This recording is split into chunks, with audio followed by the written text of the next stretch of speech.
Hello नमस्कार दोस्तों, physical education गुरुजी में आपका बहुत बहुत स्वागत है। दोस्तों आज अपन बात करने वाले हैं कोशिका यानी सेल क्या होता है, उसके जो मोस्ट इम्पोर्टेंट क्वेश्चन है उस पर बात करने वाले हैं। आज की सीरीज में क्वेश्चन रहने वाले हैं दोस्तों 50 क्वेश्चन पर डिस्कस करने वाले हैं कोशिका से रिलेटेड, जो पीटीए एग्जाम में पूछे जा सकते हैं। तो दोस्तों चलिए प्रश्न उत्तर शुरू कर लेते हैं। तो पहला हमारा जो प्रश्न है दोस्तों, कोशिका का ऊर्जा केंद्र है। कोशिका का ऊर्जा केंद्र कौन सा है दोस्तों? तो इसका राइट आंसर हो जाएगा माइटोकॉन्ड्रिया। अगला जो प्रश्न है दोस्तों, कोशिका क्रियाओं में सामान्यतः तुरंत उपयोगी ऊर्जा युक्त पदार्थ है। कौन सा पदार्थ है दोस्तों? तो राइट आंसर हो जाएगा एटीपी। क्या? एटीपी। अगला जो प्रश्न है दोस्तों, ऊर्जा उत्पादन के लिए कोशिका प्राय किसका उपयोग करती है? किसका उपयोग करती है दोस्तों? ग्लूकोज का। किसका? ग्लूकोज का। तो अगला प्रश्न पर डिस्कस कर लेते हैं। अगला जो प्रश्न है दोस्तों, मानव शरीर असंख्य छोटी जीवित इकाइयों का बना होता है, उसे क्या कहते हैं? तो उसे कहते हैं दोस्तों कोशिका। सबसे छोटी इकाई होती है कोशिका। अगला जो प्रश्न है दोस्तों, जीवित कोशिका के अध्ययन को क्या कहा जाता है? क्या कहा जाता है दोस्तों? तो इसका राइट आंसर हो जाएगा साइटोलॉजी। क्या कहा जाता है? साइटोलॉजी। अगला जो प्रश्न है दोस्तों, जीवन की रचनात्मक और क्रियात्मक इकाई किसे कहा जाता है? किसे कहा जाता है दोस्तों? कोशिका को। अगले प्रश्न पर डिस्कस कर लेते हैं। नेक्स्ट जो प्रश्न है दोस्तों, कोशिका की खोज किसके द्वारा की गई थी? तो इसका राइट आंसर हो जाएगा सी, बी रॉबर्ट हुक के द्वारा। किसके द्वारा? रॉबर्ट हुक के द्वारा कोशिका की खोज की गई थी। अगला जो प्रश्न है दोस्तों, निम्न में से कौन सा भाग कोशिका का नहीं है? तो इसका राइट आंसर हो जाएगा क्रोनोप्लाज्मा कोशिका का भाग नहीं है। निम्न में से कौन सी कोशिका षटकोणीय होती है? तो इसका राइट आंसर हो जाएगा तंत्रिका कोशिका षटकोणीय कोशिका होती है। अगला क्वेश्चन है दोस्तों, कौन सी कोशिका का आकार पतला और लंबा होता है? कौन सी कोशिका का आकार लंबा और पतला होता है? तो इसका राइट आंसर हो जाएगा पेशी कोशिका। अगला प्रश्न पर डिस्कस कर लेते हैं। कौन सी कोशिका का आकार गोल होता है? कौन सी कोशिका का आकार गोल होता है दोस्तों? तो इसका राइट आंसर होगा ए, रक्त कोशिकाओं का आकार गोल होता है। अगला जो प्रश्न है दोस्तों, कोशिका कला का निम्न में से कौन सा कार्य है? कौन सा कार्य है दोस्तों? कोमल संरचनाओं की रक्षा करना, बाह्य उत्तेजनाओं का ग्रहण करना, कोशिका से विकारों का निष्कासन करना, उपयुक्त सभी। तो इसका राइट आंसर हो जाएगा उपयुक्त सभी। अगला जो प्रश्न है दोस्तों, कोशिका कला का निर्माण किससे होता है? किससे होता है दोस्तों? वसा से, प्रोटीन से, कार्बोहाइड्रेट से या उपयुक्त सभी से। तो इसका राइट आंसर हो जाएगा दोस्तों उपयुक्त सभी। अगला प्रश्न है दोस्तों, कोशिका का मुख्य भाग कौन सा है? कौन सा है दोस्तों? कोशिका कला, कोशिका द्रव्य, केंद्रक या उपयुक्त सभी। तो इसका राइट आंसर हो जाएगा उपयुक्त सभी। अगला जो प्रश्न है, शरीर की कोशिका के मध्य भाग में एक गोलाकार संरचना पाई जाती है, जिसे क्या कहा जाता है दोस्तों? उसे केंद्रक कहा जाता है। क्या कहा जाता है? केंद्रक। अगला जो प्रश्न है दोस्तों, कोशिका में राइबोसोम की अनुपस्थिति में कौन सा कार्य संपादित नहीं होता? कौन सा कार्य संपादित नहीं होता दोस्तों? प्रोटीन संश्लेषण का कार्य संपादित नहीं होता।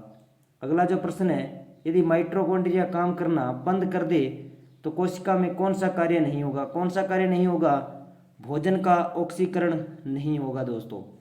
अगला जो प्रश्न है, कोशिका को एक निश्चित रूप प्रदान करती है। कौन सी कोशिका भित्ति उसको एक निश्चित रूप प्रदान करती है? अगला प्रश्न है, कोशिका द्रव्य में उपस्थित महीन शाखित झिल्लीदार और अनियमित नलिकाओं का घना जाल कहलाता है। क्या कहलाता है दोस्तों? अंतःद्रवी जालिका कहलाती है। क्या कहलाती है? अंतःद्रवी जालिका कहलाती है। अगला जो प्रश्न है, कोशिका में प्रोटीन संश्लेषण कहाँ होता है? कहाँ होता है दोस्तों? राइबोसोम के अंदर कोशिका का प्रोटीन संश्लेषण का कार्य होता है। अगला जो प्रश्न है, लाइसोसोम में पाया जाने वाला वह एंजाइम जिसमें जीव द्रव को घुला देने या नष्ट कर देने की क्षमता होती है, वह कहलाता है। उसका राइट आंसर हो जाएगा दोस्तों डी, हाइड्रोलाइटिक एंजाइम। इसका राइट आंसर हो जाएगा। अगला जो प्रश्न है दोस्तों, कोशिका में सर्वाधिक पाए जाने वाला पदार्थ है कौन सा होता है? तो कोशिका के अंदर सबसे ज़्यादा क्या पाया जाता है? तो इसका राइट आंसर डी हो जाएगा, यानी जल कोशिका के अंदर सबसे ज़्यादा पाया जाता है। अगला जो प्रश्न है दोस्तों, किसने यह मूल अवधारणा प्रस्तुत की थी कि सभी जीव कोशिकाओं के बने हुए हैं? किसने दी थी दोस्तों? स्लाइडेन वी टी स्वान ने ये अवधारणा दी थी। अगला जो प्रश्न है, गोल्जी का प्रमुख कार्य क्या है? क्या कार्य है दोस्तों? स्त्रावन का इसका कार्य है, स्त्रावन का कार्य करता है गोल्जिकाय। अगला जो प्रश्न है, कौन सी कोशिकांग डीएनए रखता है? कौन सी कोशिकांग डीएनए रखता है? इसका राइट आंसर हो जाएगा केंद्रक। अगला प्रश्न है दोस्तों, प्रोग्राम्ड सेल डेथ का कोशिकाओं एवं आणविक नियंत्रण क्या कहलाता है? तो इसका राइट आंसर होगा एंजिंग। क्या एंजिंग इसका राइट आंसर हो जाएगा। अगला है दोस्तों, माइटोकॉन्ड्रिया का भीतरी वलन क्या कहलाता है? क्या कहलाता है दोस्तों? क्रिस्टी। क्या कहलाता है? क्रिस्टी। डी इसका राइट आंसर हो जाएगा। अगला प्रश्न है दोस्तों, लाइसोसोम का क्या कार्य करते हैं? लाइसोसोम क्या कार्य करते हैं दोस्तों? तो इसका राइट आंसर हो जाएगा सी, अंतः कोशिकाओं कोशिकीय पाचन का कार्य करते हैं। अगला प्रश्न है दोस्तों, कोशिका झिल्ली होती है। कोशिका झिल्ली होती है कैसी? चयनात्मक परागमेय, चयनात्मक परागमेय होती है। अगला जो प्रश्न है दोस्तों, जीवद्रव्य शब्द का सर्वप्रथम प्रयोग किसने किया था दोस्तों? पुनकिंज ने सर्वप्रथम प्रयोग किया था। अगला जो प्रश्न है दोस्तों, जीवद्रव्य जीवन का भौतिक आधार है, यह किसने कहा? तो यह हक्सले ने कहा, हक्सले ने यह बात कही। अगला जो प्रश्न है दोस्तों, न्यूक्लियस की खोज सर्वप्रथम किसने की थी? तो इसका राइट आंसर हो जाएगा ब्राउन। इसका राइट आंसर हो जाएगा डी। अगला जो प्रश्न है दोस्तों, कोशिका की क्रियात्मक गतिविधियां नियंत्रित होती है, किसके द्वारा नियंत्रित होती है? केंद्र के द्वारा नियंत्रित की जाती है। गुण। अगला जो प्रश्न है दोस्तों, गुणसूत्र शब्द सर्वप्रथम किसने प्रयोग किया था? किसने प्रयोग किया था दोस्तों? वाल्डियर ने इसका सर्वप्रथम प्रयोग किया था। अगला जो प्रश्न है दोस्तों, एंडोप्लाज्म रेटिकुलम की खोज किसने की थी? किसने की थी दोस्तों? पोर्टर ने इसकी खोज की थी। अगला प्रश्न है, सबसे छोटी कोशिका होती है, क्या होती है दोस्तों? माइकोप्लाज्मा। क्या होती है? माइकोप्लाज्मा सबसे छोटी कोशिका होती है। निम्न में से कौन सा कोशिका अंग कोशिकीय श्वसन के लिए उत्तरदायी होता है? कौन सा? माइटोकॉन्ड्रिया। कौन सा? माइटोकॉन्ड्रिया। अगला जो प्रश्न है दोस्तों, निम्नलिखित में से किसके माध्यम स्नेप्स अंतराल स्थित होता है? किसके माध्यम से? दो तंत्रिका कोशिकाओं के मध्य स्नेप्स अंतराल स्थित होता है। अगला प्रश्न है दोस्तों, एक कोशिकीय जीव किसे प्रजनन करता है? एक कोशिकीय जीव कैसे प्रजनन करता है? तो इसका राइट आंसर होगा कोशिकाओं का विभाजन करके। अगला जो प्रश्न है दोस्तों, निम्नलिखित में से किस कोशिका अंग में पायरुविक अम्ल टूटकर कार्बन डाइऑक्साइड जल तथा ऊर्जा में परिवर्तन हो जाता है? तो इसका राइट आंसर है दोस्तों माइटोकॉन्ड्रिया। अगला जो प्रश्न है दोस्तों, निम्नलिखित में से ग्लाइकोलाइसिस प्रक्रिया कहाँ होती है? तो इसका राइट आंसर हो जाएगा दोस्तों कोशिका द्रव्य के अंदर। अगला जो प्रश्न है, कोशिका का सबसे छोटा कोशिकांग होता है, कौन सा होता है दोस्तों? तो इसका राइट आंसर हो जाएगा राइबोसोम।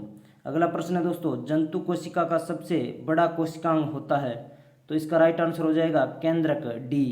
अगला जो प्रश्न है दोस्तों, उसी प्रक्रिया का नाम बताइए जिसमें कोशिकाओं द्वारा पदार्थ का अंतःग्रहण प्लाज्मा झिल्ली द्वारा होता है। तो इसको राइट आंसर हो जाएगा दोस्तों एंडोसाइटोसिस।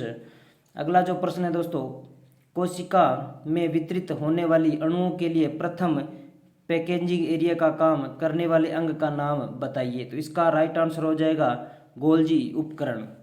अगला जो प्रश्न है दोस्तों, कोशिका के भीतर पाए जाने वाले झिल्ली जैसे पदार्थ को क्या कहते हैं? क्या कहते हैं दोस्तों? साइटोप्लाज्म।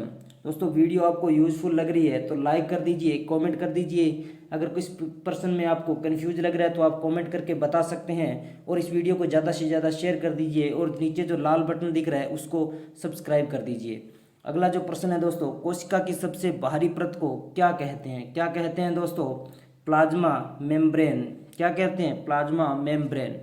अगला जो प्रश्न है दोस्तों, कोशिका द्रव्य द्वारा कौन सी क्रिया की जाती है? कौन सी क्रियाएं की जाती है दोस्तों? श्वसन की, वृद्धि की, चयापचय की, उपयुक्त सभी। तो इसका राइट आंसर होगा दोस्तों उपयुक्त सभी।